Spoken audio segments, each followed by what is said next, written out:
One question that all of us have asked ourselves about our own lives is the question, what if?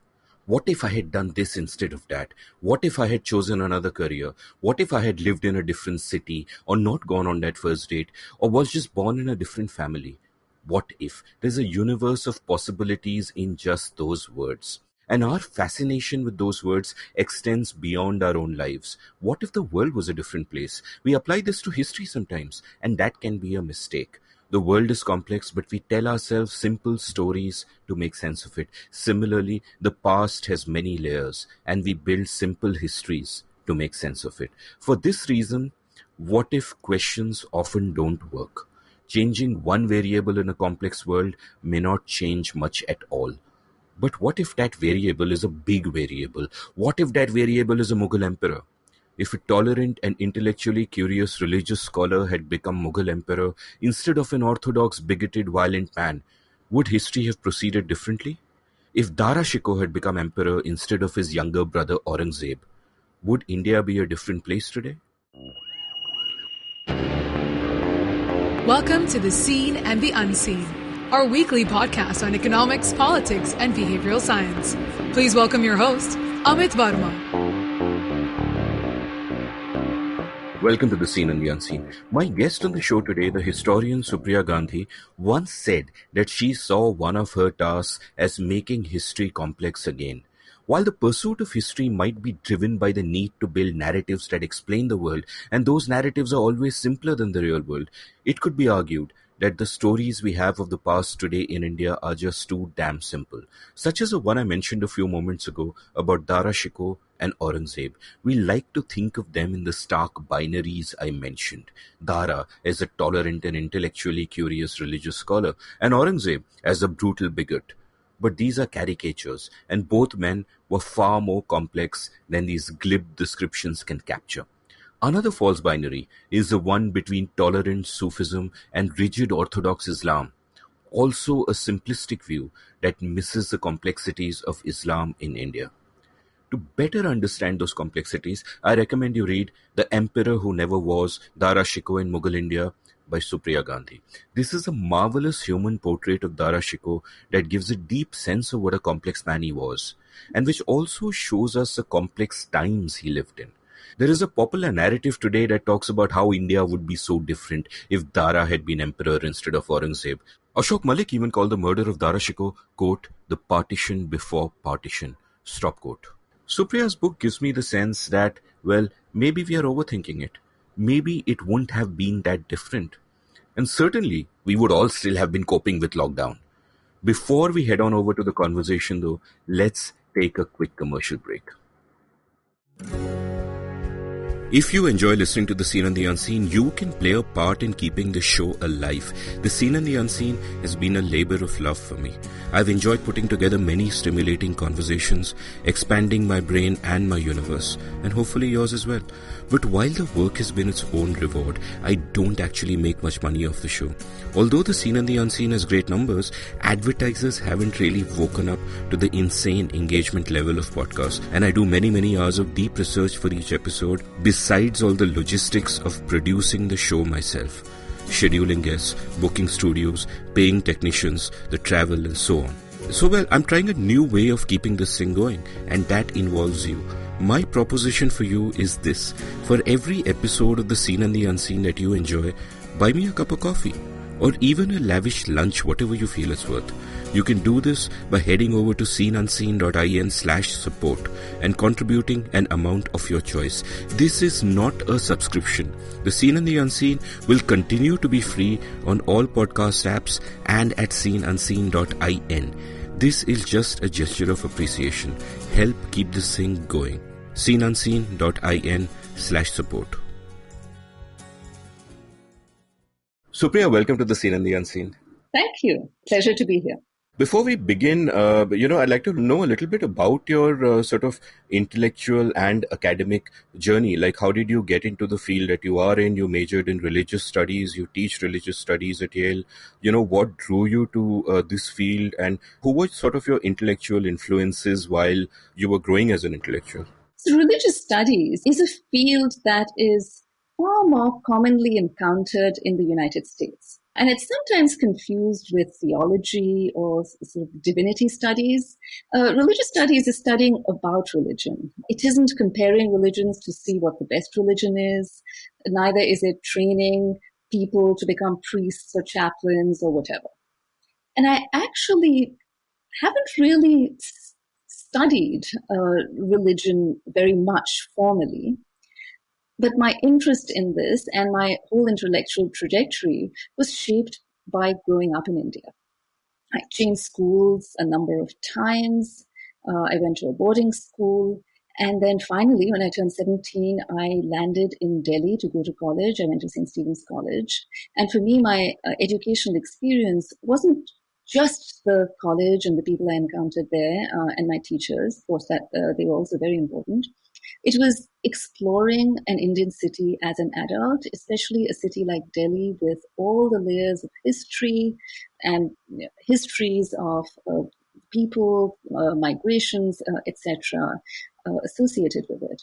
So I would enjoy exploring Old Delhi. And one day I came across near Ajmeri Gate the Ghaziuddin Madrasa, which seemed to be just a beautiful building. It was utterly quiet, full of the sound of birds. And I was there with a couple of friends, and we just started wandering around. And then we were accosted by somebody, and I thought he was going to tell us off, that he was going to rebuke us and say, get out of here. And instead he asked if we had come to see Dr. Joffrey. And at that point, I wasn't quite sure who he was. And then he introduced himself as Dr. Yunus Joffrey, the Persian professor. And no doubt he was very used to having all kinds of people making a pilgrimage to see him. And it turned out he'd been profiled in William Dalrymple's book, City of Gins. So Dr. Joffrey invited us to his little room, his little cell, and he served us delicious chai and offered to teach us Persian. And I was the only one among our friends who took him up on the offer, and I started learning the alphabet. And I thought this would be a wonderful opportunity to read the poetry of Rumi, about whom I'd heard, of course. So with Dr. Joffrey and my explorations of Delhi, I got my initial introduction into a language and a history that was very, very much part of the education of most educated people in North India at one point of time, but that had been excised from my own curriculum. So it was a fascinating complement to my studies of philosophy, which I pursued at St. Stephen's. And I had an equal interest in Indian philosophy, Sanskrit philosophy, the six darshanas, and so on. And after this, after my studies, I was going to either spend a year in Benares doing Sanskrit or spend a year in Iran doing Persian. And the year in Iran worked out, so I landed up there. I wanted to do something different. It's quite common for people from my college to, if they got good marks and so on, to sort of want to go to Oxford and Cambridge. And that idea didn't really attract me. I wanted to do something that didn't really have so much to do with an education in the West, not immediately. So that year in Iran led to lots of other things. I was immersed in the study of Persian. I got to see a fascinating side of Iran that isn't really covered in the Western press. Being an Indian is a huge advantage. Just like immense hospitality and warmth that I received over there. And I got to see this amazing, very vibrant intellectual culture, some of it underground, some of it not so much. This long street of books in Tehran that is probably one of the longest streets for bookshops in the world. Students discussing philosophy and ideas, so an immense amount of intellectual curiosity. So what I wanted to do then was to take what I had learned in Iran of the Persian language, philosophy, Sufism, and so on, and apply that back to India, because then I discovered that there were all these texts that were waiting to be read. I started hearing about Dara, though I didn't know that I was later going to work on him, and all the Persian translations of Sanskrit works at Akbar's court and so on. So I thought, wow, I have this skill and I might as well put it to use, but not just yet. So I continued my studies. I got a master's degree in London in Middle Eastern studies. I started Arabic. I spent a year in Syria. I spent a year immersing myself in Arabic and the study of the Islamic sciences through Arabic. And that, again, it was very, very different, Syria, to the war-torn, ravaged country that it is now. So that also was a wonderful experience. And then I realized that I had to pursue a PhD in the United States, where you have the advantage of being able to fund your studies. You get sort of paid to study and teach if you get admission. So that's what I did, and that's where I've ended up now. So my PhD was really in area studies, but I ended up working on topics that sort of give me a common vocabulary and common interests with those in the study of religion. So that's where I've ended up right now. It's fascinating that you often warned against looking at, history in terms of simple narratives. But, while you were telling the story, it almost seemed as if it wasn't for that serendipitous meeting with Dr. Joffrey in the ruins and him offering to sort of teach you Persian, this whole journey may not have happened. Is that kind of true, or did you have a prior interest in all of these areas anyway, in terms of history and, languages and so on? Thank you. Well, it's a little hard to sort of go back and do a counterfactual autobiography to see what might have happened had I not met Dr. Jaffrey.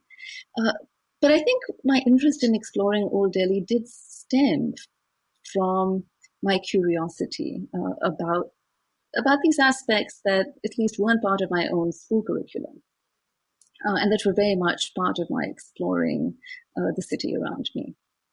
So it might have happened. And at that point, did you sort of have a specific vision of yourself in the future that I want to study history or write books of history or so on? Or were you just sort of going with your passions and going with your interests and letting them lead you where they would? I had no specific career plans. My boarding school was founded by J. Krishnamurti. It was in South India. And we were encouraged to do things for the sake of it. It wasn't like the kind of typical Indian school with rankings and like having people really sort of geared to do competitive exams. So of course, one's very lucky and privileged to be free of that. But no, I was not thinking instrumentally in any way. I was following my interests. And, it sort of strikes me that, did studying Persian and did, for example, spending time in Iran and Syria and all of that give you a window into aspects of India and Indian culture which are otherwise invisible to us? For example, we know that there is a lot of Persian influence in our language, in our culture, in our cooking, in all of that, except that it's we've internalized it and we don't think of ourselves in that way. Many of us don't think of ourselves as the sort of melting pot that we are, where all these influences exist. So did you feel that your understanding of India itself, our culture, our language, all of that deepened because you were going deeper into, say, the influences of Persian as a language and then maybe influences from Iran as a culture, because those exist as well? Did that make you sort of see the unseen in a sense, which many of us would otherwise miss out on? Absolutely. I think definitely so. And, I consider myself very much still a student of India and Indian history. I find it endlessly fascinating. Yes, my studies of Persian, for instance, helped me see all the Persian words that existed in Hindustani and Indian languages, the influences, whether it's cuisine, poetry, language, and so on. Had I grown up in Lucknow, for instance, I might have been more steeped in that, but I spent a lot of my life in South India and in fairly, insulated environments. So absolutely, I got a completely different perspective on India through my studies in Iran and in Syria. And is it sort of, when you start studying history, given that, especially when you study the Mughals, that there are such set narratives about the Mughals that are already there, and when you start studying a period in history, how difficult is it to put the hindsight bias away? Because there's no mystery, right? We already know everything that has happened in terms of the events that have taken place, and for those specific times there are very few sources. Often those sources will tend to be biased sources, like the winners will write their own history, and Aurangzeb obviously will want to paint Dara Shikoh in whatever way is convenient to him. So how difficult is it to then be able to say that, regardless of what period of history you're studying, how difficult is it to sort of strip all of that away, the things that the narratives that are almost reflexive to us, and be able to sort of figure out things in a contemporary way? Like, one of the things that struck me while reading your book, which was so different from everything that we've sort of learned about Dara Shikoh and Aurangzeb, apart from obviously the false binaries, which we'll discuss later.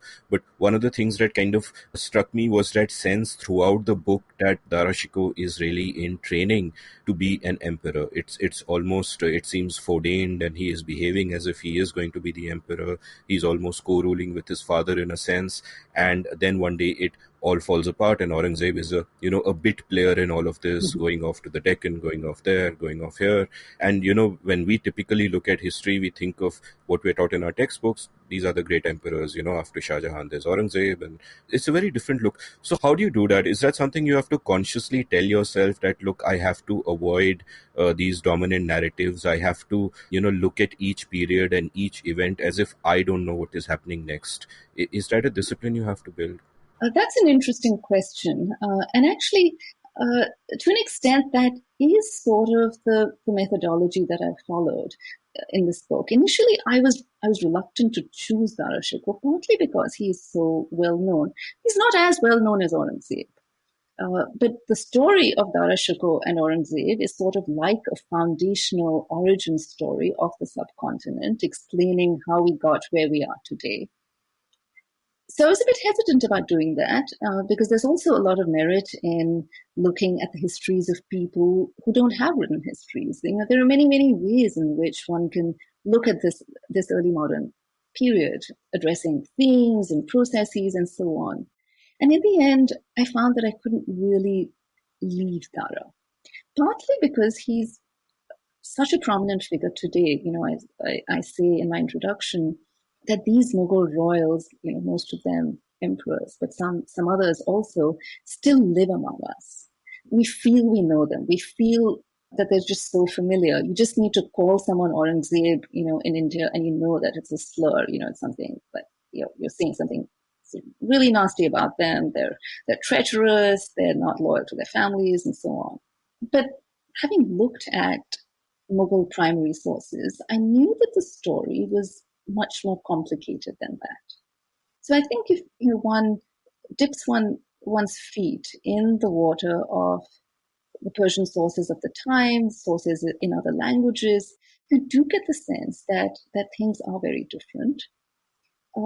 And then there's another kind of principle, a methodological principle of writing history that I used, which was to try to look at the sources that were contemporaneous with Dara, or that if one looks at later sources, to make sure that you know that, to make sure that you're sort of disclosing that these are later sources, these are written by people who are not eyewitnesses, who are not contemporaries, and they might have another axe to grind. They might have there's definitely colored by either being written in Aurangzeb's time, or later with the benefit of hindsight.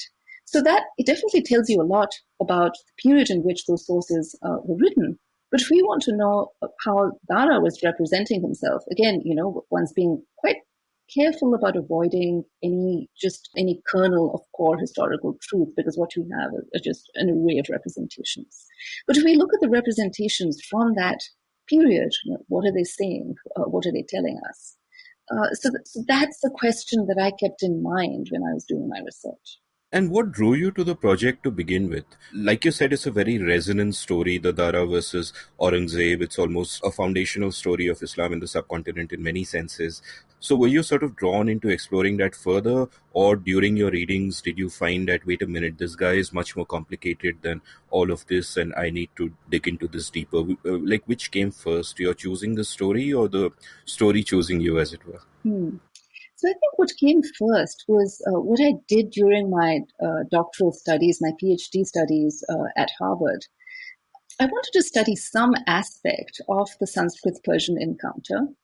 And I found that I couldn't really avoid Dara Shukoh. He is such a central figure after Akbar. I mean, he is a Mughal royal who's producing his own translations, with help, of course, in collaboration.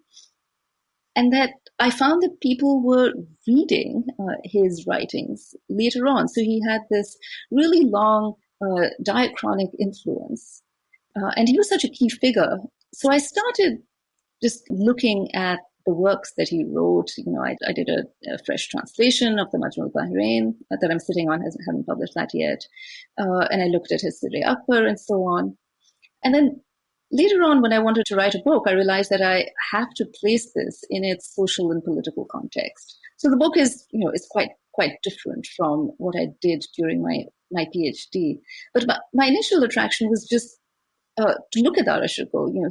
He's just this amazingly prolific figure, and to look at his intellectual trajectory, to see how he was developing his thought and his ideas. In a recent interview, which of course I linked from the show notes, you said something I found very interesting, which is that the narrative task of a historian is to make history complex again, which of course speaks to how, in trying to make sense of the world, we necessarily have to come up with simple narratives for everything. And very often when we look at history, these simple narratives are convenient simple narratives in the sense that they bolster whatever our vision of the world is. In fact, you quoted Barthes in your book, and you said that you invoked his saying history evaporates, and you said that in your words, quote, myth also clads ideological structures in a narrative form, stop quote. And obviously there are very deeper entrenched narratives that are at play here. So now when you get into it, it's almost as if, and you also chose a narrative form which I suppose in some senses was meant to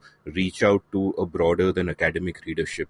So obviously you want to also tell a compelling story which you think is different from the simple narratives which previously exist. But where do you maintain that balance of sort of being complex and being coherent? Was that a challenge, and was it also a challenge that there is so little material to play with that you're being forced to make choices, and are those choices something that you're then examining why you're making those choices?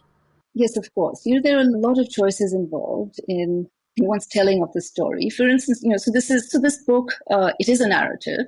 It's a retelling of the simple myth of Dara Shukoh and Aurangzeb. And as you mentioned, I'm calling this a myth not because I'm saying it's not true, but because these are stories that live with us. They live with us. There are ciphers and sort of short forms for a whole range of ideas and ideological positions.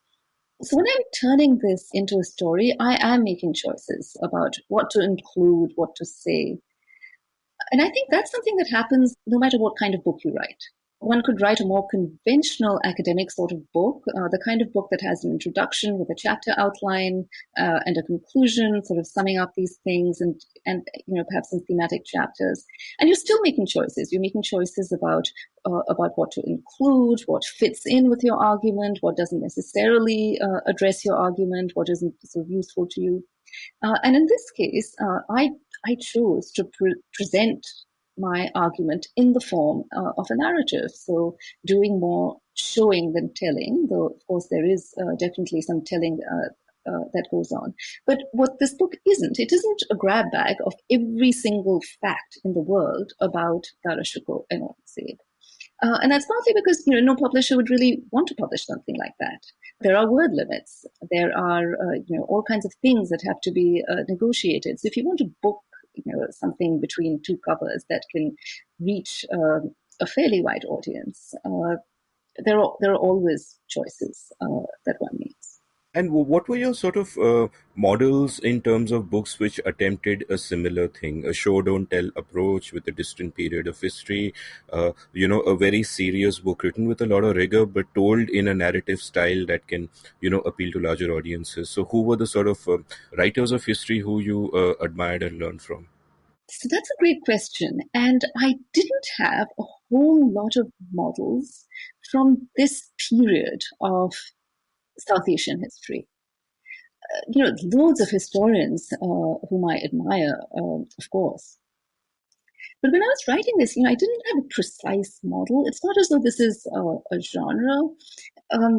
it so happened that as I was writing the book and as it was in production, there was a whole slew of Mughal biographies that came out.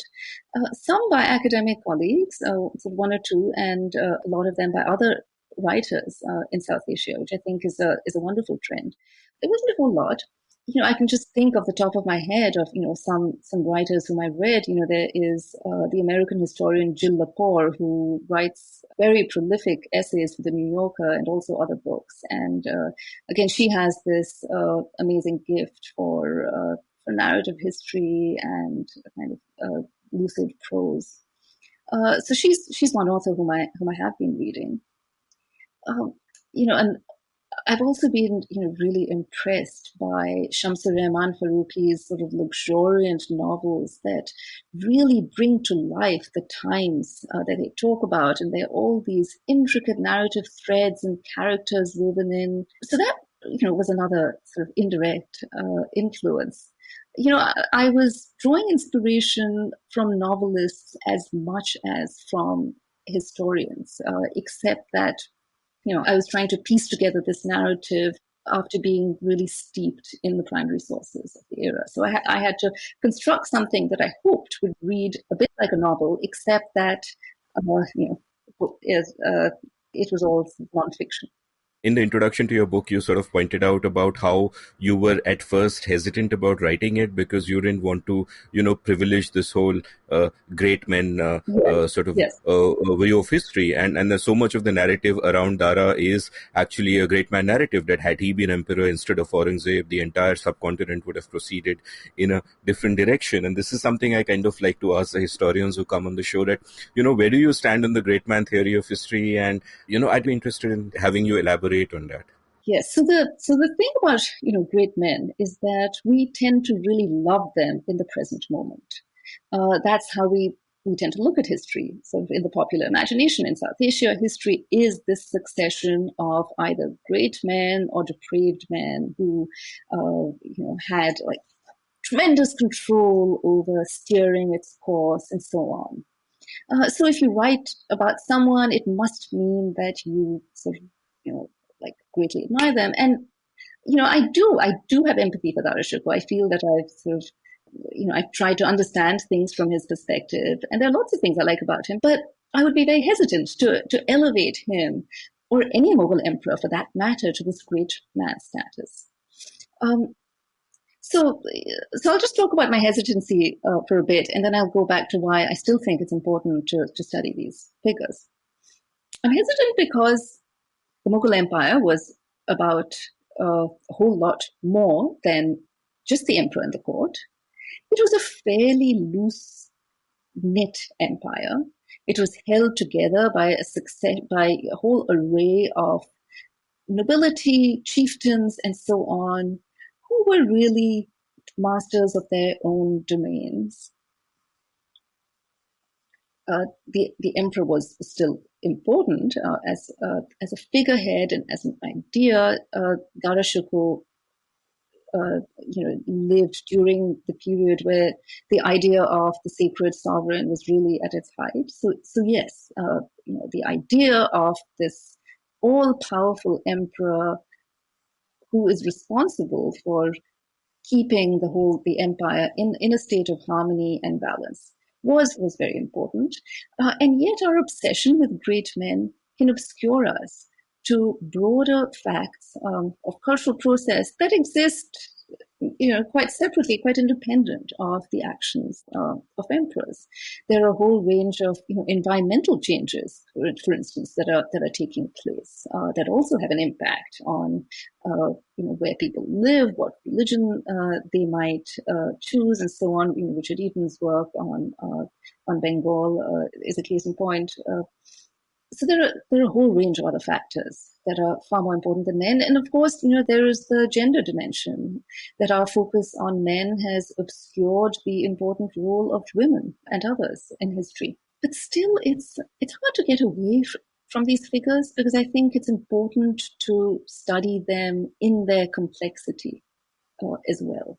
And for Daras Shukoh, his influence ranges far beyond his time. In fact, my current work, which we can speak about in a bit, partly addresses how people were reading Dara Shukoh much after his death, and how his own studies of Indic thought spawned all kinds of other intellectual debates, changes, and dialogues that he couldn't even have predicted. So if you're looking at the section of elite society in pre-modern and even in colonial India, the small section that was literate, or a larger section that was kind of literate aware, figures like Dara Shukoh do tend to have an important reach. And they also remind us that what happened at the court wasn't something that was just purely located in that context. That what happened at the court was informed by other intellectual conversations, dialogues, cultural processes that were taking place outside the court. So for Dara Shukoh, he wasn't alone. It wasn't as though he invented interreligious dialogue. He was participating in something that took place in many other venues as well. No, in fact, one of the things that I have got a sense of in the past few months by reading books like yours and Ira Mukhati's book, and she was also on the show a while back, and Manimukta Sharma and so on, is that, we think of these as almost caricature figures, that Aurangzeb is this evil, bigoted guy and Dara Shikoh is this tolerant, secular guy. But actually, the emperor wasn't the be-all and end-all of the empire. There was a deep state, there was a political economy in which the women of the harems were deeply involved. And also, as we'll discuss shortly, these binaries also don't hold true, in the sense that Aurangzeb was also to an extent steeped in culture and engaging with the world, and if Dara Shikoh had come to power, he would probably have beheaded his brothers as well. So, it's not that things would have necessarily been as different as we try to make it. I mean, my friend Ashok Malik once wrote a piece where he called, the execution of Dara Shikoh the partition before partition, which you've sort of cited in your book. And I was, which is almost emblematic of these definitive, simplistic takes that one draw of these. And I was also, struck by, and I'll quote this bit from your book because it overall seems to sum up how the binaries play out, where you talk about the trial of Dara Shikoh and you write, quote, "The trial is a powerful motif because it transforms a story about 17th century India into a narrative about today. It creates a dialectic between two opposing visions of Islam. Islam as zealous extremism, immediately familiar in our present context, and its counterpoint, Islam as Sufi antinomianism. But even without the supposed trial, the brothers' clash is a story that addresses the deepest questions of who we are and how we got here." Stop quote. And you also relate in your book about how through history we look at these two very divergent views of, say, Aurangzeb and Dara Shikoh, where Muhammad Iqbal and Rumuzi Bekhudi praises Aurangzeb as, that ascetic, that sword master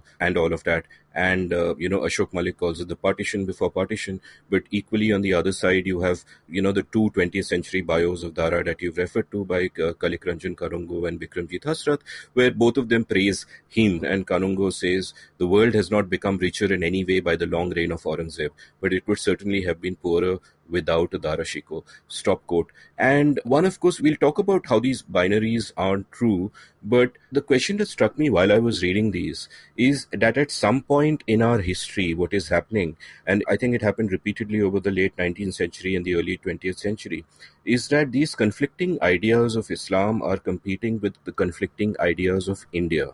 As in, where does a lot of the debates that were playing out were, where does the good Muslim stand with relation to his fealty towards India? This was part of the reason why, for example, Mahatma Gandhi's alliance with the Ali brothers at the time of the Khilafat movement seemed so discordant, because, while Gandhi is fighting for a vision of India as a nation state, per se, the Ali brothers are fighting for a larger ummah where your allegiance is to somewhere else entirely. So what are sort of your thoughts also on how these competing ideas of Islam have played out against the competing ideas of India? I mean, I realize this is a sort of a larger question than, what your book is about, but because that's of course set in those Mughal times. But I'd love to know what thoughts you've had on these. Sure. So thank you. So, of course, the Khilafat movement is very, very modern. It comes at a time when ideas of Islam are changing, and there is this kind of political Islam that is forming in opposition to colonialism. There is a Muslim public sphere, there's a Hindu public sphere. This So colonialism played an important role in transforming how these communities drew boundaries around their identities, how they saw each other, how they saw their role.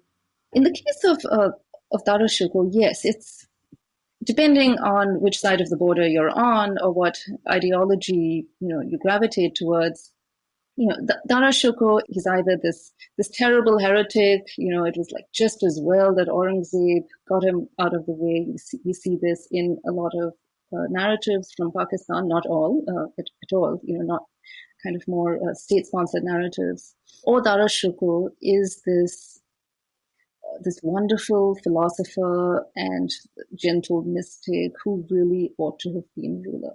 But there's always a caveat. There's always a little bit of doubt with that, because even those, like his wonderful earlier 20th century biographers, Kanungo and Hurstworth, even those who praise him, they still feel, well, he had these amazing views and he was interested in Sanskrit and Indic thought, but there was actually no way he could really practically rule. He was too weak, he was uninterested in the throne, and you really needed someone kind of more ruthless like Aurangzeb. So it was inevitable that somebody who was more crafty, was more capable of being the emperor. And this, as you've pointed out, is not the truth, obviously. That whole binary that, Dara had his head in the clouds and he was just doing all these religious studies and meeting Sufi saints, and Aurangzeb was the guy who was going out and, conquering territories and all that isn't true at all. And, Dara was Shah Jahan's chosen successor in a sense, and they almost co-ruled for many, many years. So, when people ask that hypothetical question of what would Dara have been as a ruler, what you've pointed out is that we already kind of know. Yes, absolutely. So, one thing that I've tried to do is to disturb the idea that that's a very modern idea, that a ruler should not be interested in philosophy, that a ruler should, is not really the kind of person to have dialogues with ascetics. That belongs to a totally different realm of life, and it's not part of an emperor or a would-be emperor's political relations. And I've tried to show how Dara wasn't an outlier in this regard. He was actually following an established Mughal tradition. He was, without acknowledging them, following in the footsteps of his great-grandfather Akbar, and to an extent as well his own grandfather Jahangir, that he complemented his own father Shah Jahan, who was often viewed as somebody who was more orthodox. He was paving the way for Aurangzeb's fast, stricter, more ascetic, orthodox rule. But Dara and Shah Jahan together were hosting Sanskrit pundits at the court who composed poems in praise of them. He was hosting all these intellectual and spiritual dialogues, and it was very, very much part of what he was doing as a ruler. He certainly saw himself as one. Now, Aurangzeb did have an advantage.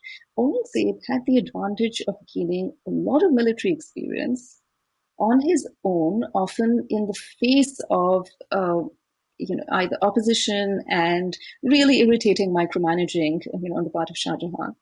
He was able to govern the Deccan as well on his own. So he got a lot of independent experience that served him well in the struggle for the throne later on. But it doesn't mean that Dara Shukoh didn't view himself as a future emperor. No, in fact, you mentioned micromanaging, and there are these very funny bits in your book, which are again perfect examples of show, don't tell. And I love the bit about the mangoes, where, yes. Aurangzeb, I think, is in Aurangabad, and he's got to send, and his dad is waiting for mangoes because it's Aurangzeb's duty to send him the mangoes as soon as the first good ones come. So Shah Jahan writes him a letter and says, have people stand below the tree. I can't wait. As soon as they come, they got to catch them as they fall. Aurangzeb sends him mangoes, and Shah Jahan replies that these are shitty mangoes, and have you eaten my good mangoes? And Aurangzeb has to reply that no, your highness, I would not dare to eat. And of course, there's a more consequential version of this during the Kandahar battle, where you point out about how they are laying siege to Kandahar, which the Safavids have taken over, and Aurangzeb, who is on the ground, who can see the conditions, realizes that the artillery is useless, and he's in line with the suggestion that let's just attack from one point and focus there.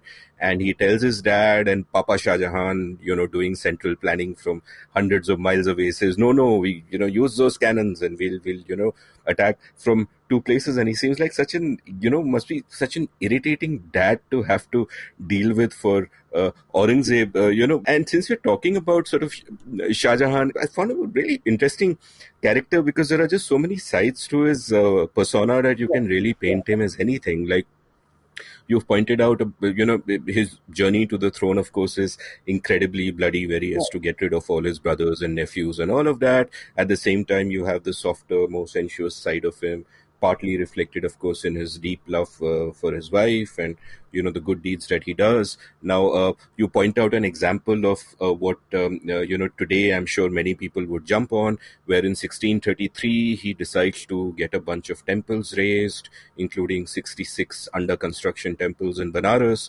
But at the same time, later in the story, when Dara Shikoh is, involving himself with Indic philosophy, calling all these scholars to the court, it is Shah Jahan who is, as you point out, giving them generous gifts and all of that.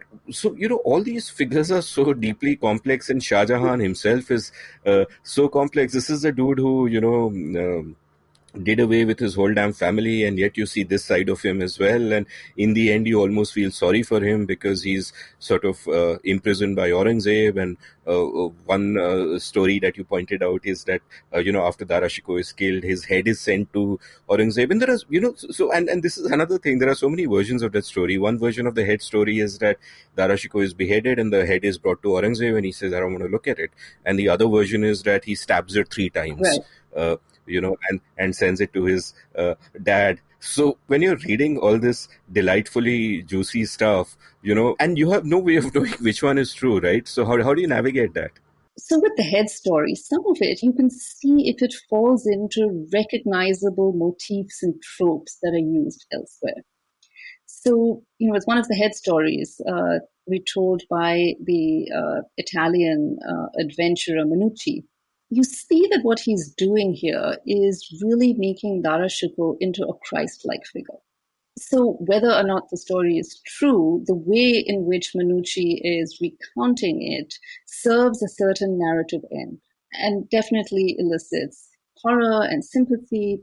And these are, of course, things that the European travelers to India wanted to elicit in their readers. They spun all kinds of stories, and we can't dismiss them completely, but their accounts are colored by the fact that they were transforming their adventures in India into entertainment for the consumption of the European reading public.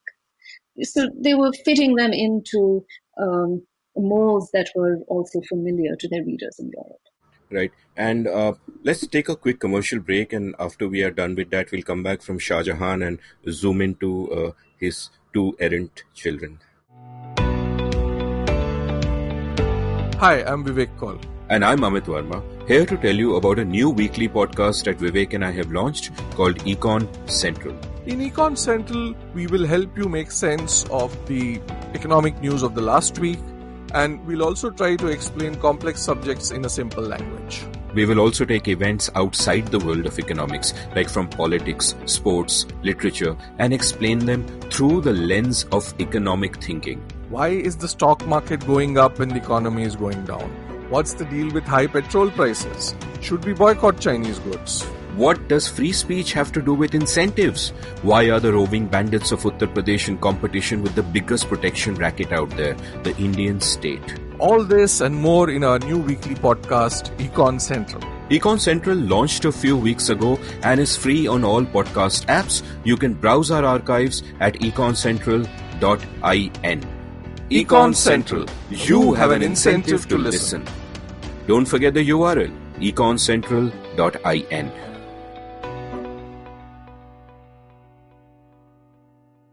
Welcome back to The Seen and the Unseen. I'm chatting with Supriya Gandhi about Dara Shikoh, Shah Jahan, Aurangzeb, all of that. So, what I found very interesting about your story also is that how your narrative, by placing us in that contemporary moment makes us for a moment, forget what happened later. So I actually, at different points you find yourself rooting for guys you eventually know got beheaded. And I thought it a very interesting choice to sort of start with the story of Khurram there, because like you pointed out, when Dara Shikoh is born, Dara Shikoh is basically, the first son of the third son. Right. He's really, there's nothing much happening there. And Aurangzeb is even further down the feeder chain, and nothing is ordained. And for large periods of time, Khurram is not even his father's choice, till eventually he ascends and he becomes Shah Jahan. And, Dara Shikoh is sort of regarded, we have this simplistic view that, okay, he's a person who was into spiritual matters and really got into sort of Hinduism and the Indic religions and all of that.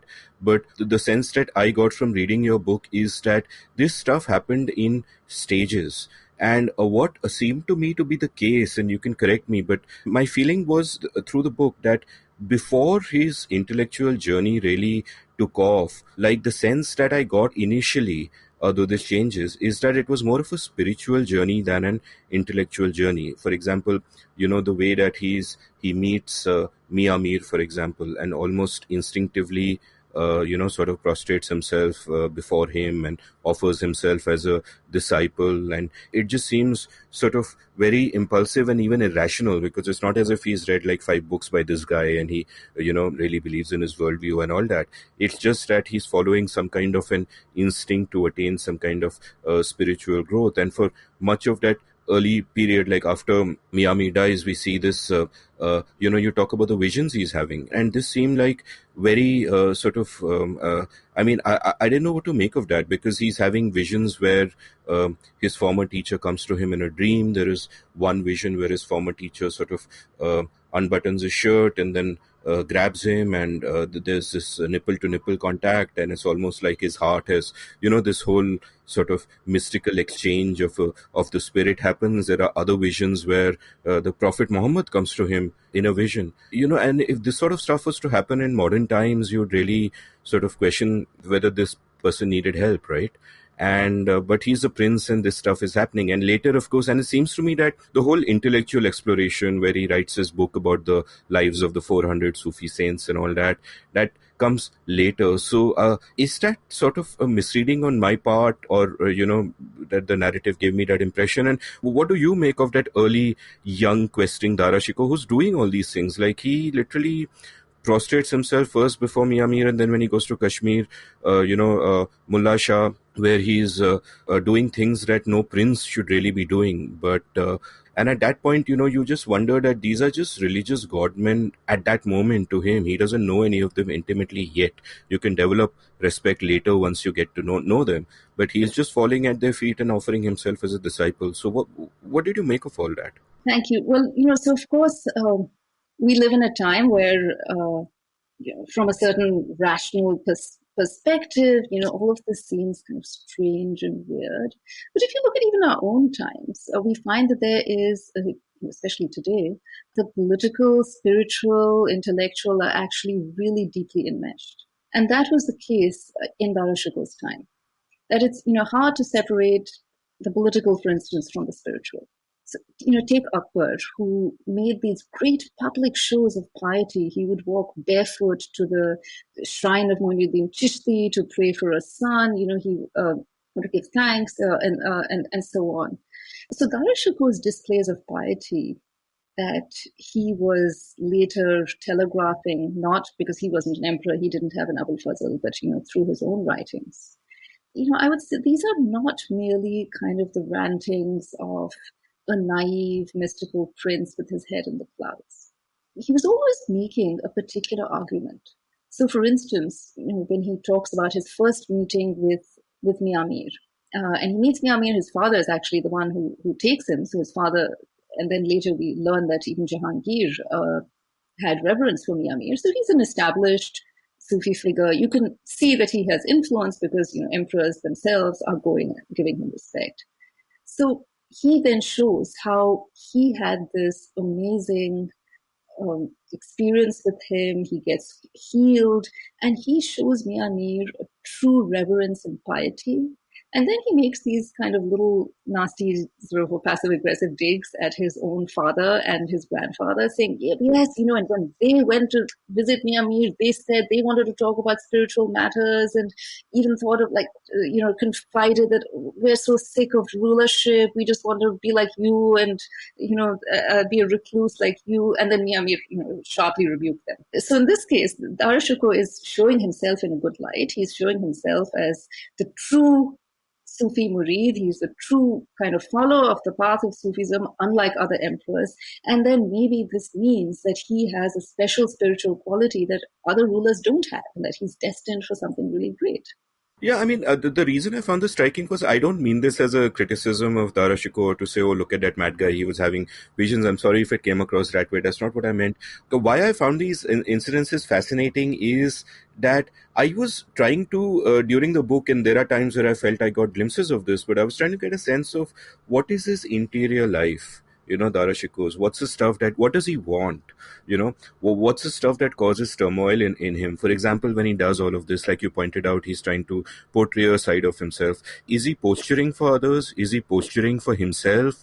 Is there sometimes an element of self-delusion to that? Mm-hmm. And does all of this, even if, let's say, he begins to act in a particular way because he's posturing for others or for himself, does it then shape what he actually becomes? Yeah. Because later on, he's written all these phenomenal books of scholarship. There's no question that his intellectual engagement with, both Sufism and Islam, and later on the Indic religions at a much later stage, was very deep and genuine.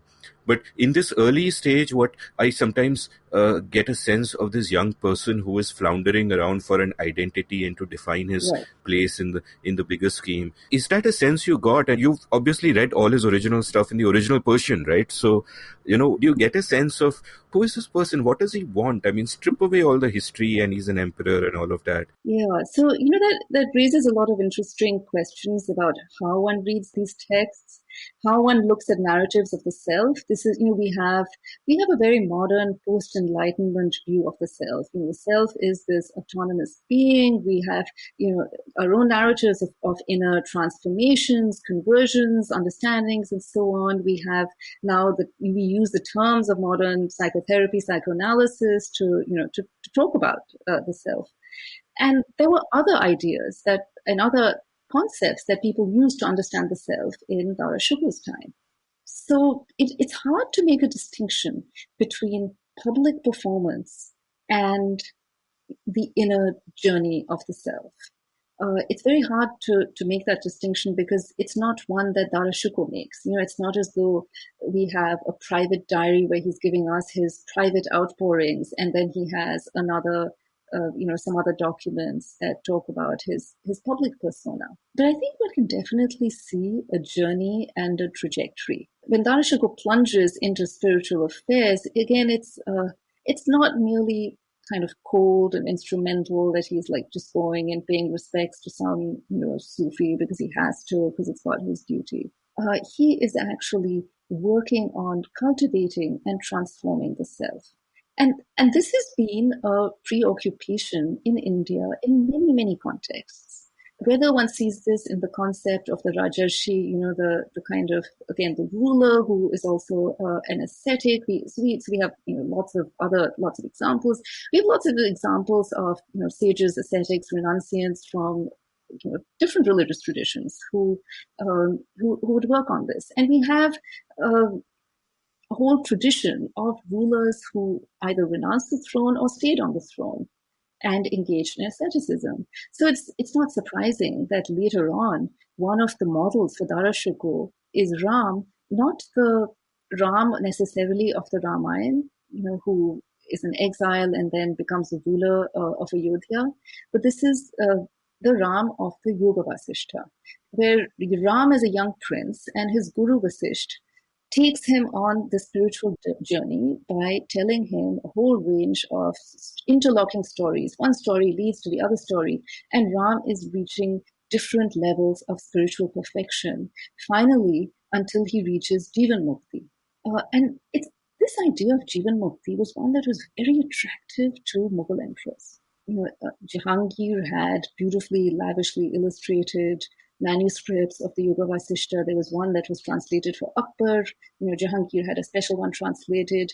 Dara Shukoh was also very interested in this text, and even though all the others had their own versions, he also got his own version of it. And it was a text that, in different abridgments, circulated all around South Asia. And even today, whether it's the Yoga Vasishtha or whether it's similar Advaitic texts on liberation, you find them everywhere. They're very popular, circulated by Gita Press, they're found in railway stations and so on.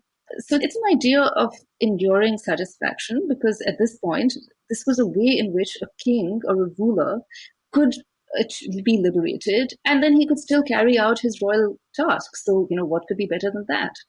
And then later on, these ideas became very important for merchants, especially for those of the middle castes. So they weren't necessarily going and kind of being ascetics. They were engaged in earning money. They were engaged in the material world. And at the same time, they cultivated a great sense of asceticism. We see that with certain Vaishnav business families. There's a great emphasis on personal asceticism, as well as amassing a lot of material wealth in the world. And so how do you balance that? The Yoga Vasishta is a good guide for that, which Dara Shukoh also found quite useful.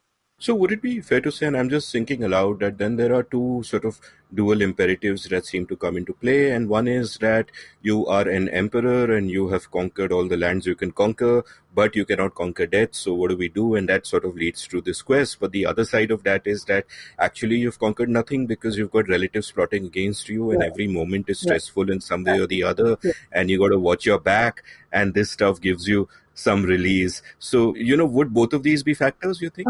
Yes, I definitely agree. I mean, Dara Shukoh, he certainly was going far deeper down this route than a lot of other nobles. Again, but he wasn't unique. His brother Murad had a Sufi peer, and he was always in contact with him, and the peer was always giving him guidance. Aurangzeb met a whole range of peers. Aurangzeb was more savvy in that way. He didn't put all his eggs in one basket. But Shuja also paid reverence to Mullah Shah, the Sufi peer of Shah Jahan's household, and especially Dara Shukoh. So there were ways in which all the others were doing this, but Dara, more than the others, was really cultivating himself as the quintessential philosopher ruler. It's also interesting how in the book you talk about the influence on the Mughal kings of the example of Alexander. Like you point out how Jahangir in one of his books quotes this following line, quote, "Sovereignty brooks no bonds between fathers and sons. An emperor has no relatives," stop quote, which you point out is from the Iskandar Nama by Nizami Ganjavi, which is again about Alexander. And there are these two sides to Alexander, both of which seem very relevant to Dara Shukoh. One is, of course, that you have no friends and you got to watch out for your brothers. And as we've seen in Shah Jahan and Jahangir and earlier, that and in, of course, poor Dara Shukoh's own generation, that you basically have to get rid of all your brothers and nephews, or at the very least blind them.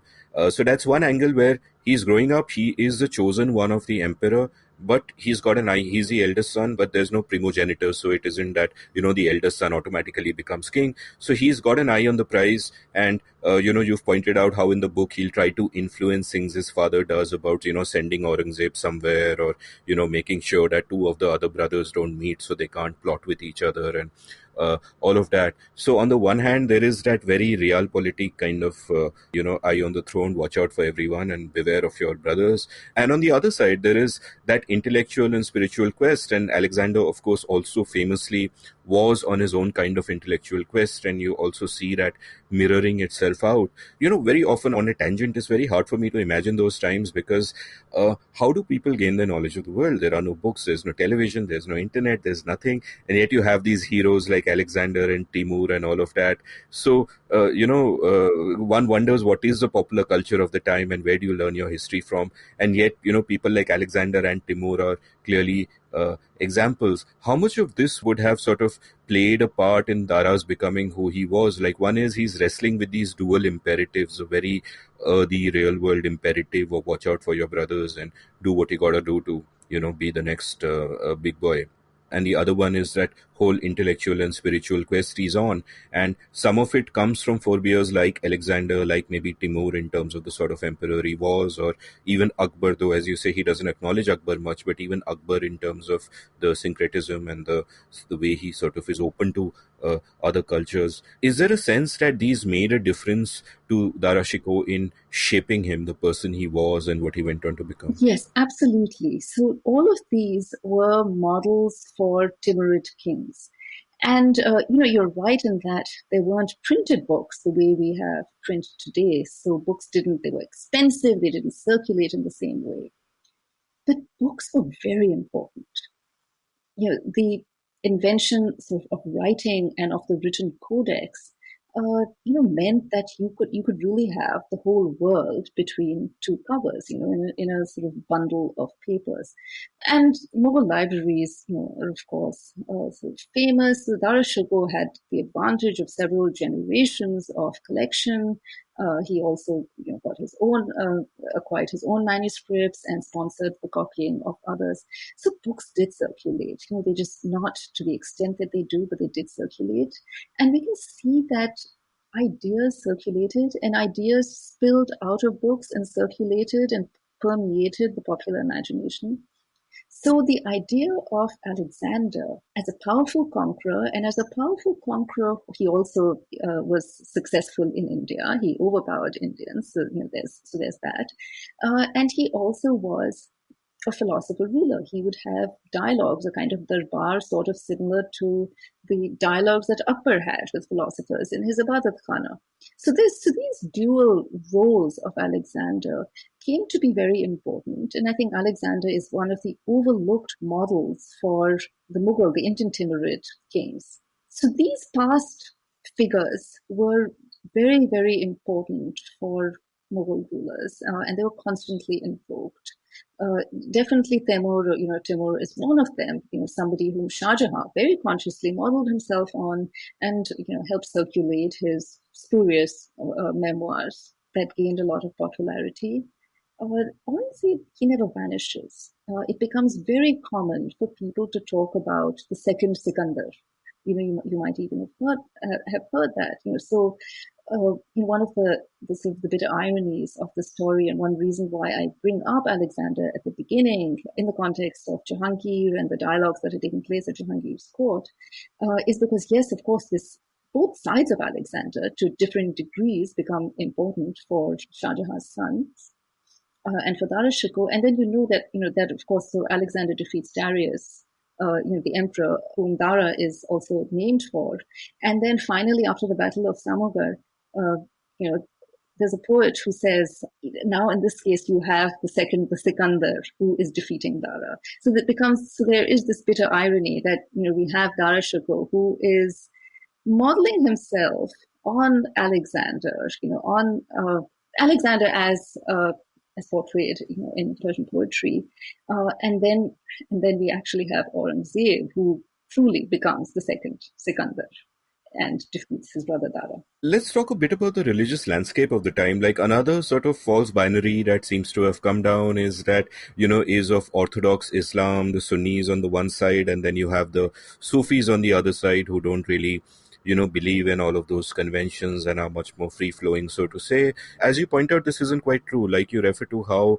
Dara Shikoh in his first book, Safinatul Awliya, assigned himself as Muhammad Dara Shikoh, Hanafi Qadiri. And Hanafi, of course, as a nod to the orthodox elements in Qadiri is, one of the Sufi strands. Therefore, sort of Qadiri, and therefore sort of pointing out that there's nothing incongruous about those going together. And you speak of sort of the interplay between that. So tell me a little bit about that landscape and how the sort of explorations that Dara Shikoh was making, were they as unusual as they are made out to be today? Or was it all par for the course in those times? So I would say both things are true in that, yes, there were sections at the court who might have been disapproving of what Dara Shikoh engaged in. It was also hard to say, who an alim was, who is a member of the ulama. If you look at any kind of modern Bollywood movie on the Mughals, then you might see these kind of black-robed people who are always like clucking and tut-tutting about things that are going on. Say the Emperor Akbar has a wife and she's doing puja, and then like they get really upset about that.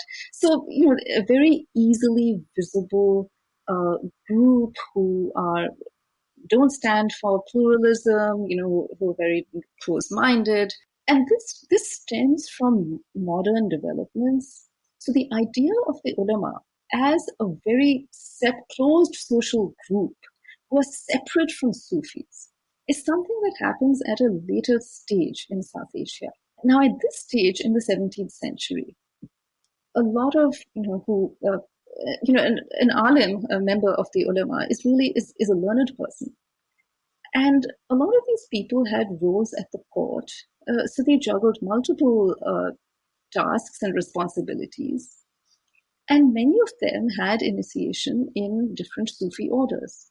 So the idea of a Sufism that, again, is more tolerant, heterodox, and it's like totally separate from the more juridical world, legalistic world of the ulama is not something that we see when we look at the court chronicles and when we look at lists of who an alim is, for instance. So they might have a list of the ulama and the hukama and the fuzala, so the people who are considered to be learned. And, these could be physicians. These could be people who are well versed in Islamic law, but they also have initiation in a Sufi order. Some such person could have his main job could be managing the emperor's household, as well. So it's not as though there was like this separate like room or council of ulama who didn't have other worldly responsibilities, and their sole job was to police what was acceptable and respectable and what wasn't. At the same time, there were different strands of thought, among Sufis also. There were Sufis who leaned towards the more ecstatic side of things. For instance, those who enjoyed or propagated sort of listening to musical audition. And then there were Sufis who espoused a more sober form of religiosity. So there were definitely divisions, but the divisions did not fall along the lines of Sufis versus ulama. Having looked at Dara, Shukoh, let's also talk about Aurangzeb, because one of the things you sort of demonstrate in your book as well is that the traditional view of him as this austere religious bigot who did not, who was extremely orthodox, did not have any regard for the arts and all of that is not quite true either. So tell me a bit about the young Aurangzeb, especially again, I was sort of struck trying to by the glimpses one got of the human aspects of him. For example, just as Dara is close to his elder sister Jahanara, and they share so many of the same interests in terms of religion and all of that.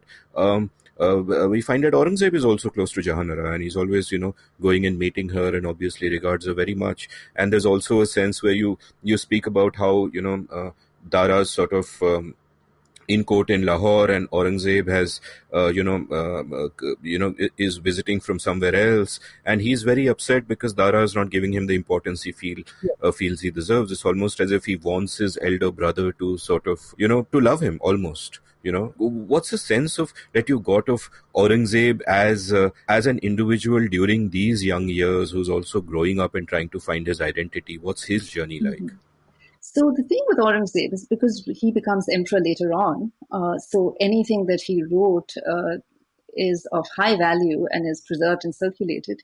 So we have a whole range of letters that Aurangzeb has written, and these letters get collected and they circulate later on. So, so we don't have them necessarily, all of them, like directly from Aurangzeb, with a seal. We don't have those original documents, but you have the letters as they are preserved in later collections that were made during his lifetime.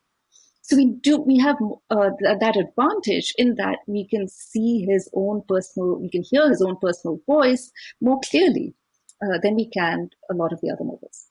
And through these letters, we see that there are, a number of letters he writes to his eldest sister, Jahanara. The popular perception is that he was close to Roshanara, Dara Shukoh was close to Jahanara, and Murad was close to Goharara. And, So there were these different factions that were formed. And we really see Jahanara's role as family peacemaker. She maintains a good relationship with all her brothers. She really goes out of her way to do that. She goes out of her way to try to smooth over any difficulties that they might have, tries to engineer meetings between them, for instance, and perhaps she engineers reconciliation, or tries to, between Dara and Aurangzeb when Dara is serving as governor of Lahore. And we get glimpses of like the sisterly relationship that she has with Aurangzeb. She's always writing to him more than he writes to her. She's sending him various gifts, murabbas and like various treats and delicacies. So we get a sense of the human side of Aurangzeb, through these affectionate letters that he writes to his sister, and we also get a sense of his grievances.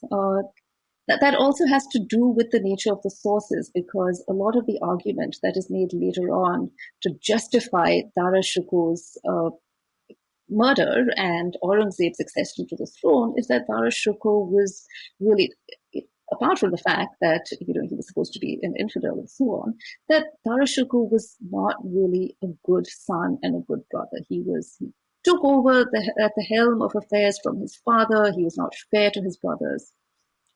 So that could also color the kinds of sources that are later preserved and circulated that show Aurangzeb to be a sensitive sibling.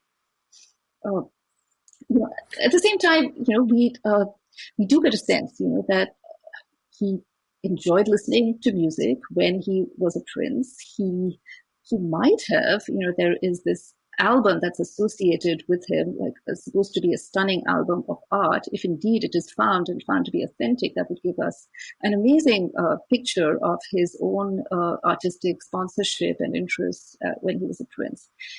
So in these regards, he was not so different from other Mughal princes who were patrons of the arts and so on. They cultivated their own aesthetic side as just part of being elite Mughals. He did temper that later on, partly to show himself in contrast to his brother, so there was a change. There's definitely, like far less sponsorship of cultural activities when he was emperor.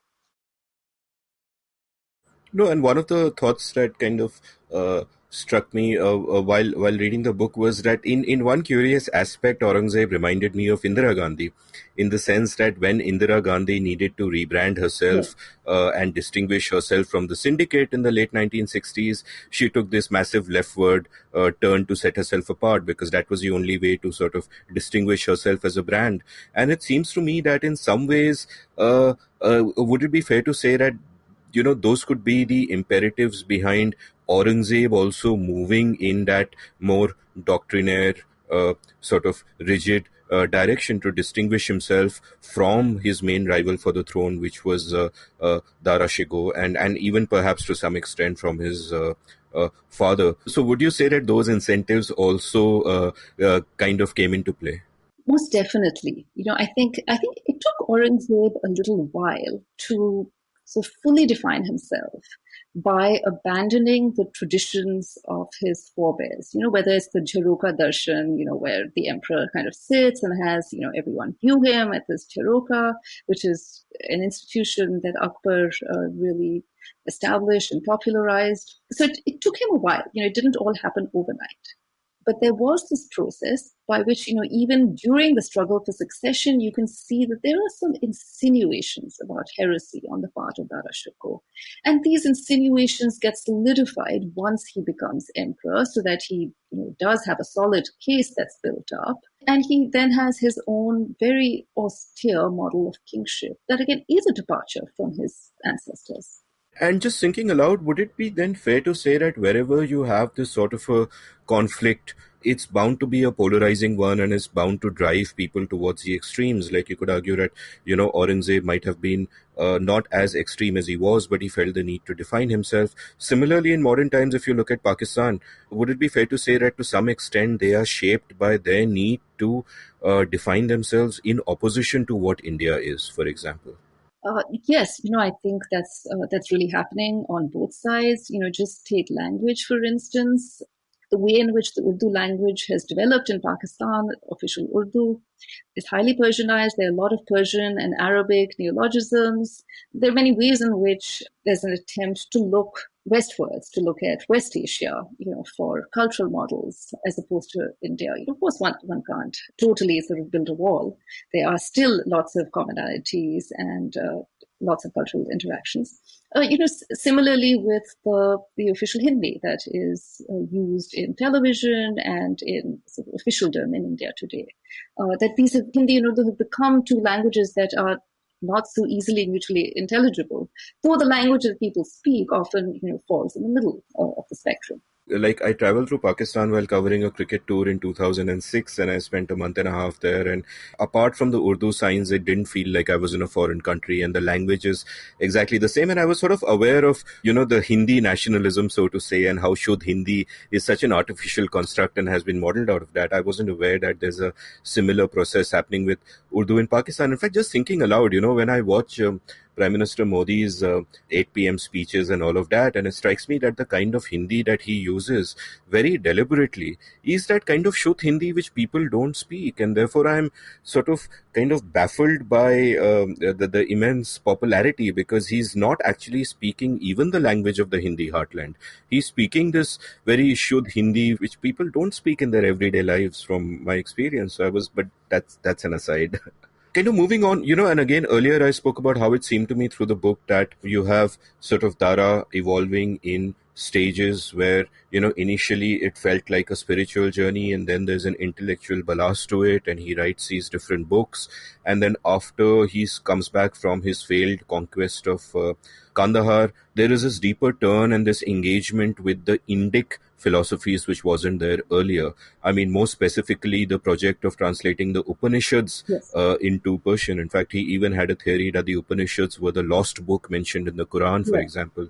Tell me a little bit about that phase, and what do you think drove that phase? Because it doesn't seem to be, like it's been speculated that part of it was because he was trying to get alliances among the Rajputs and he wanted to portray that image. But this seems a bit too far to go for the sake of posturing. And also the fact of the matter, as you've pointed out, is that, the Rajputs were equally divided in Aurangzeb's camp as in Dara Shikoh's camp. This is simply a post facto binary we have kind of invented. So tell me a little bit about his new deepening interest into sort of the Indic philosophies. So I think there are a couple of things going on here.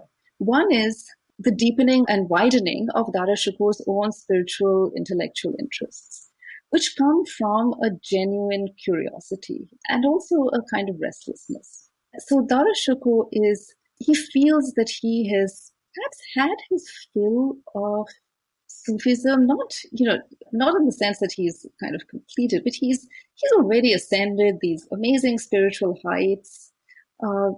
He's done what he can. He's now speaking not as a disciple, but he's really speaking as a master who is giving instruction on the Sufi path. And you can see seeds of his interest in Indic thought. And there's already a basis for this, because in Sufi writings and poetry, there is the celebration of what is not Islam. There's the celebration of what is called kufr, or infidelity. And the celebration is something that's it's really complicated. It doesn't mean that everyone has to go out and just do things that are completely against religion.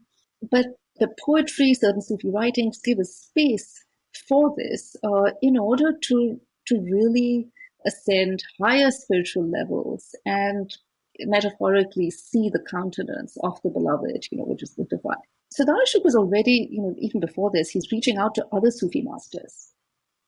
He's achieved what he's wanted to with the Qadawis, and his sister and his father continue with their relationship with them, and so does Dara. But Dara doesn't stay with that. He writes to other people, and what he doesn't want to do is to go into the real nitty-gritties of philosophical Sufism, which he can if he wants to. This famous Andalusian mystic Ibn Arabi, whose very, very complex and abstruse Arabic writings have been translated and commented upon in India, in the Indian subcontinent. One of the most famous interpreters of Ibn Arabi is Sheikh Muhibbullah Allahabadi, with whom Dara has a correspondence.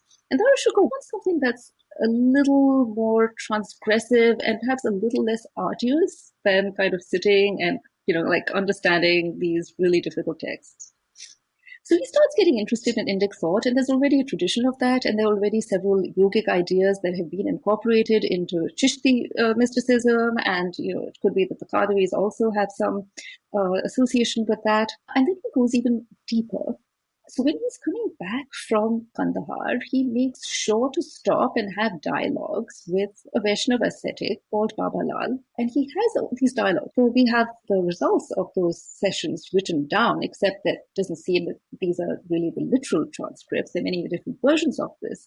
But we can see that Dara Shukoh has acquainted himself with at least the Persian translations of the Ramayana and so on. And he has questions. And I think he finds his dialogues with Babalal inspiring enough that he continues and he goes further. And he's already compiled a collection of the rather shocking, sort of transgressive, ecstatic sayings of Sufis. And he's included some non-Muslims in them, including Babalal. So once he's in Delhi, he starts branching out, and he already has access to a lot of works in the Mughal library, but he wants to patronize and sponsor more. And the other thing that's going on is that this is a time where both he and Aurangzeb are competing to really jockey for alliances and influence amongst Rajput rulers. So say there's some trouble brewing, in Mewar, like both of them, want to try, they want to be the first ones to go there and to try to solve it. And they compete by sending their envoys, Brahmin envoys, like sensitive choice and messengers. And, later on in the eve of the Battle of Succession, Aurangzeb is also telling Rana Raj Singh, I'm going to be like my illustrious forebears. I'm going to allow, everyone to flourish in peace with their own religions and so on. So Aurangzeb is making this very, very explicit gesture towards fostering an environment of religious pluralism. And Dara Shukoh is doing it in a less direct way. Not that he's not interested, he is, but one can't wish away this backdrop where they each try to gain influence amongst the Rajputs. And I know, all the historians that I've had on my show don't like counterfactual so much. It's only, non-historians who love to speculate about, what would have happened if this person did this and blah, blah, blah. But nevertheless, given that there is such a dominant narrative around this particular counterfactual, given that, Ashok referred to Dara Shukoh's death as the partition before partition, what is your sense of what kind of an emperor he would have been if he had somehow managed to win? Because really his managing to win is a few lucky events here and there. Like you point out how when Aurangzeb, when getting rid of one of the other brothers, pretended he had dysentery and called him to his tent and plied him with drink. Now Aurangzeb could actually have gotten dysentery and died, right, in those times. Right. So if Dara Shukoh ends up as emperor, what's your brief sense? I mean, you've already pointed out that he was like a sort of a co-ruler for a long time by Shah Jahan's side, and wouldn't have been very different from Aurangzeb because he would have followed the imperatives of politics and he would have had to kill all his brothers. Probably, I think in the book you mentioned that when his son Suleiman is chasing his brother Shuja across the border, he tells him, bring me back his head, something to that effect. So all of that would have happened. But in terms of the Indian subcontinent, would it have made a difference, or would the larger currents of history have continued going more or less the way they did? So it's a difficult question. Now, of course, one thing to keep in mind is that when the War of Succession broke out, Shah Jahan was ill. He was, possibly severely ill. I actually had a well-known medical specialist from Yale kind of give me his take on what Shah Jahan's illness might have been. But he survives. He survives for many years after that. So Dara would not have been official ruler right away, though he would have been a kind of co-ruler or proxy ruler along with his father. So I think, perhaps that period of time would have also helped him learn the ropes better of rule. He would have tried to be a sacred ruler in the model, again, of his forebears, in the model of Akbar. In terms of the broader structural problems of the Mughal Empire, whether what Irfan Habib has termed the agrarian crisis, the very costly Deccan expansions, for instance, the other foreign adventures that, Shah Jahan liked to fund, So these were all serious issues, and it's, hard to see how Dara Shukoh might have prevented that, if at all. Right. I think we've spoken a lot about your book, and I'll leave it to readers to read it for themselves. And of course, I highly recommend it. Let's move on to what you're, working on now. The book was finished a while back, and of course, there is that whole release cycle, and you have to go around promoting it and all of that. But what are you working on now? What preoccupies you? I'm working on a book that, in some indirect ways, is a sequel to this, except that it's not about Aurangzeb, and it's more a history of ideas than a biography of one particular person. But the reason why it's connected to this book is because part of the idea starts by seeing what happens to Dara Shukoh's writings, and that's something that I hint in the epilogue. So Aurangzeb did do his best to efface traces of Dara Shukoh. He didn't succeed completely, and later rulers and writers did try to complete the work. But what we see if we look at the manuscripts and circulation of Persian manuscripts is that there were lots and lots of people making out copies of Dara Shukoh's writings, circulating and reading them, and a lot of these happened to be Hindus. After Aurangzeb, and even during Aurangzeb, we just see growing numbers of Hindus who were literate in Persian. So these came to form part of a socially privileged elite administrative class. There were often certain castes that we see that predominated: Kayas, Khatris, certain Brahmins. They were using Persian just like elite Indians use English today. English is seen as the passport to success, to a shot at a good middle class, upper middle class life, social mobility. And at the same time, there are certain groups who are learning English. I mean, there's not all that much mobility, so the elites are reproducing themselves. And that's sort of what we see in the 17th and 18th centuries. But we see these growing numbers of Hindus who come to be part of the vast Mughal bureaucracy. Again, Aurangzeb expanded the bureaucracy. And these Hindus are looking for ways in which to access their sacred texts. And not all of them are Brahmins, and many of them don't know any Sanskrit. They might be, of course, conversant in Hindi and various early forms of Hindi and so on. And they read in Persian, and they write in Persian, and many of them are reading and writing Dara Shukoh's works, and they're also producing their own works. They're producing their own religious texts in Persian. And these people come to be the intermediaries at the time of British colonialism. So we have the British winning the Battle of Plassey, trying to expand their hold over the subcontinent, and they want to learn about the peoples over which they rule. They want to devise laws and so on to apply and use in their courts. And initially, Brahmins are reluctant to teach them Sanskrit, and they find people to teach them Persian. So Persian is the first language that they use for governing. So there is this whole class of munshis and translators, literateurs who are either tutors to colonial officials or informants to them, who are telling them about Indian customs and Indian religions, and this is what Hinduism is all about. And part of this is being shaped, just by what the colonial sponsors and patrons want to learn, and part of this is being shaped by what these informants are telling them. So there is this collaborative process that is creating a huge, huge body of work in Persian that is about religion in India. And what's the impact of this work? So the impact of this is it's shaping colonial policy. It's also shaping how Hindus, in this case, are presenting themselves and thinking about themselves. So it's in dialogue with other broader trends that are taking place, that would have taken place in the 18th century, regardless of colonialism. And it's also influenced by the kinds of things that colonial officials wanted to learn. And it's creating new centers of patronage, competing centers. So, for instance, in the 18th century, we have Delhi that, being sacked. There are numerous attacks. Of course, there are various Afghan attacks on Delhi. There are the Marathas. And then we have centers that are further east that are really gaining in prominence and in cultural vibrancy.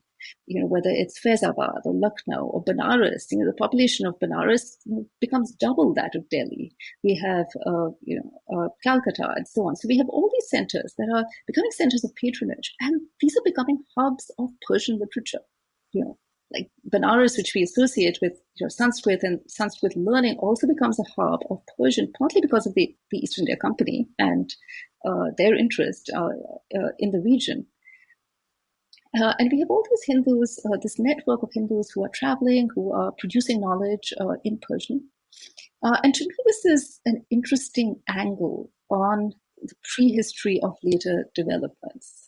So it's often been neglected because it's the historians of the Mughal period of what's called medieval Indian history, but what we also call sort of the early modern period, who tend to use Persian, and often historians of the modern period tend to look at sources in other languages. Again, not hard and fast rules, but these are the trends. So I wanted to see what certain elite Hindus were reading and writing, because I wanted to look at the history and trajectory of certain ideas. The idea of universalism, for instance, or the idea that there is a kind of core monotheistic essence to religion, no matter what you call it. Some people called it Sanatan Dharma. Some people kind of just called it religion or the essence of Hinduism. So it's the evolution of Hinduism into something that was stripped down, universal, that had its roots in Mughal Indology, and that also becomes sort of like seen as the cultural matrix of India. And I find that Persian and Urdu sources are really an interesting lens through which to look at that. Would it then be the case that this sort of stripping down of Hinduism or, getting to broad core principles and all of that is happening partly because of the language? Is the language shaping the content? Is the fact that this is, a bunch of Brahmins who are speaking and writing in what is essentially till that point a foreign language, does it change the nature of the content that is being produced? Is it more universal and, say, less insular than the content that might otherwise be produced at that time in Sanskrit or Hindavi or whatever the local languages are? That's an interesting question. And I find that there are ways in which the language definitely shapes what's being produced. There are certain texts that are just more receptive to translation, but it doesn't entirely shape that. So we do have a lot of Advaitic texts that are being circulated. But this isn't only happening in Persian. So what's happening in Persian also mirrors what is happening in Hindavi. So we have this whole series of Braj Bhasha translations of Advaitic texts that become really popular. So we have a kind of vernacularization of Vedanta. And Persian is contributing to and mirroring this trend. But all of this is laying the groundwork for Vedanta being seen as the kind of essence of Hinduism later on. So we have the popularization of Vedanta that is taking place, and Persian is a major driver for that. And I don't know how, to what extent Persian is being seen as a foreign language. By some perhaps, but by others, they are very, very comfortable in it. Just like English, for instance. Yeah, that's what I was going to say. Much as English is very much an Indian language today, so no one should complain about words like prepone. And question I'll ask about this project then, it sounds incredibly fascinating, and I wasn't aware that Persian was so widely used within the subcontinent by people who weren't part of the empire per se. But then what's the broad aha moment there? What drove you to the project and what excited you about it? Well, one of the things that drove me to this was when you look at figures who seem to be really key to the evolution of modern Hindu thought, like Raja Ram Mohan Roy. His initial writings, his initial book, the Tuhfatul Mujahideen, is in Persian, with an Arabic introduction. It was initially written in Persian. I found that work is in dialogue with the writings of various other Hindus and Muslims, people who considered themselves kind of sort of free thinkers, but who were very also much shaped by the colonial context, who were resident in Benares, and he's supposed to have traveled to Benares. So I find that it definitely gives an interesting window onto this. One of the ways in which I'm personally interested in the study is that among scholars of the field, there is this perennial debate about Hinduism. And this is something that, no doubt would seem really shocking to many people in India, or people who might consider themselves Hindus. And the debate is really about whether Hinduism, of course, the English term Hinduism is something that's pretty modern, from the 18th century. Is this something that was really shaped and formed under colonial rule? Or is this something that existed earlier? There are some scholars of colonialism who are using this not as a way to critique Indian religions per se, but as a way of critiquing colonialism, showing how the colonial authorities try to reshape religions, erect strict boundaries around communities, formed these, really as kind of racialized communities and attributed to them, sort of an essence. So some of this might have been done in a slightly more admiring fashion. Other part of this project might have been done sort of in a more denigrating fashion. We have Orientalists who admired aspects of what they studied. We have others who, thought this was just all terrible. So there is, one argument that is really strongly in favor of the colonial construction of Hinduism. And those who study the pre-modern period, find that no matter what you study, you can always find some early antecedents for this. You can find antecedents for a kind of Hindu consolidation if you study Indian philosophy, for instance, that there's a consolidation, of the Astics, against the Gnostics, for instance. Well, why did this happen? It's not something that's very immediately apparent, but it could be that having Muslim rulers or an Islamic presence indirectly kind of nudged a unification or a consolidation, of these philosophical schools.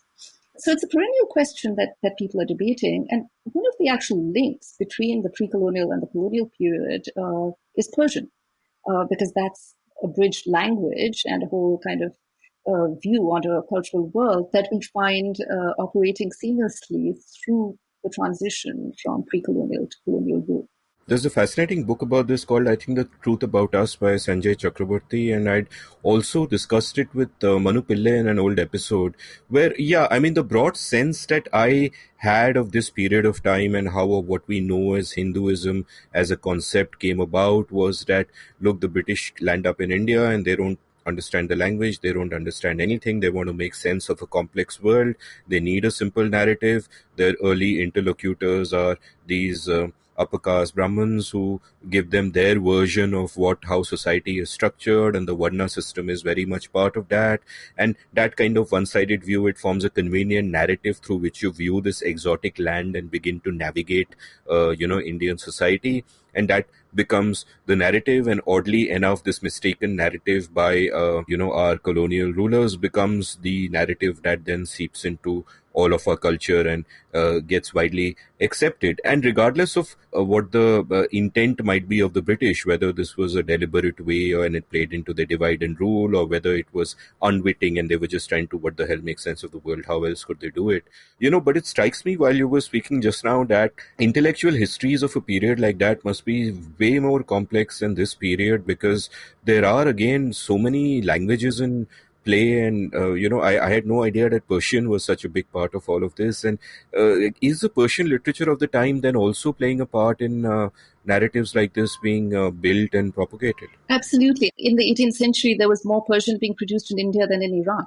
Wow. So, again, you're absolutely right. It's hard to do justice to all the different languages. There was development and innovation in Sanskrit as well. There's one narrative that, Sanskrit kind of like dies out. There's nothing much new that's done in it. But, scholars have shown that the 18th century, far from being a kind of a period of darkness and dissolution, was really a period of great cultural vibrancy at the time of political crisis and turmoil also, partly perhaps as a result of that. So Persian is one aspect of it. And what I find that, even after the colonial government abandons it as an official language and abandons some of its earlier interest in Orientalism and producing scholarship on India, they kind of, this is like more of the Macaulay influence that we see cropping up. It doesn't really die. We have these generations of people who are educated in Persian. They learn Persian because they also want to get jobs in the colonial administration, and then they find it doesn't quite serve them as well. But they're producing these books. And with the growth of the Hindu public sphere, you have a lot of reformists who are translating these Persian works into Urdu, because now Urdu is what is more commonly understood. And these languages still don't have the kind of communal charges that they have today. So again, Urdu, though there was beginnings of the Urdu-Hindu controversy in the 19th century, it doesn't always play out that way. In Punjab, for instance, loads of Hindus were learning Urdu, and part of the education policy meant that Urdu really continued there for a long time. So we have people who are proto-Arya Samajis, proto part of groups that the Sanatan Dharma groups. He has debates with each other, and these debates are in a very Persianized register of Urdu. And they're debating and talking about things that, we'd really get into trouble for if we were to debate or talk about these things today in India. But they're doing that. There's just reams of really fascinating literature that would otherwise be ignored. And some of these intellectual currents that you're exploring, is it also driven by what is happening in modern times? Because, both what you're talking about now and the whole Dara Shukoh book is very resonant with the sort of debates that are taking place today, are different sort of our ideas of ourselves, so to say. So is all of this driven by that and made more vivid? And is that history, are the writings of that time made more vivid for you because of sort of the world around us? Yeah, so I would say that, of course, when I started on this path, we were not in our current political scenario at all. So that wasn't my initial impetus, but definitely, how can we are definitely shaped by our current times. That affects how we view the past. So it's I'd say it's very, very difficult to step out of that. There's some more, of course, profound questions that I have that I didn't have when I initially started on this path, which is, of course, the ecological catastrophe. And one's thinking of, what is really worth studying now, with the Anthropocene, with this ecological crisis, what should we be doing with our lives? Or what kinds of history are worth reading and talking about? But I think it's not, apart from the actual topic, I think just the very practice of reading, critically interrogating, debating, discussing are incredibly important things that we need to just keep doing, I'd say. I couldn't agree with you more. Thank you so much for coming on the show, Supriya. It's been a pleasure talking to you. Thank you so much, Amit. If you enjoyed listening to this episode, head on over to your nearest bookstore, online or offline, probably online, and pick up The Emperor Who Never Was, Dara Shukoh in Mughal India by Supriya Gandhi. Magnificent storytelling, and it'll give you a much better sense of the era that it covers. Supriya doesn't seem to be on social media, but you can follow me on Twitter at Amit Varma, AmitVarma. You can browse past episodes of The Seen and the Unseen at seenunseen.in. Thank you for listening. And hey, what if you hadn't listened? What if?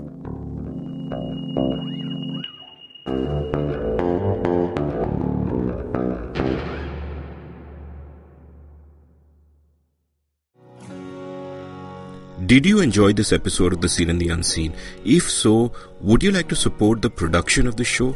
You can go over to seenunseen.in/support and contribute any amount you like to keep this podcast alive and kicking.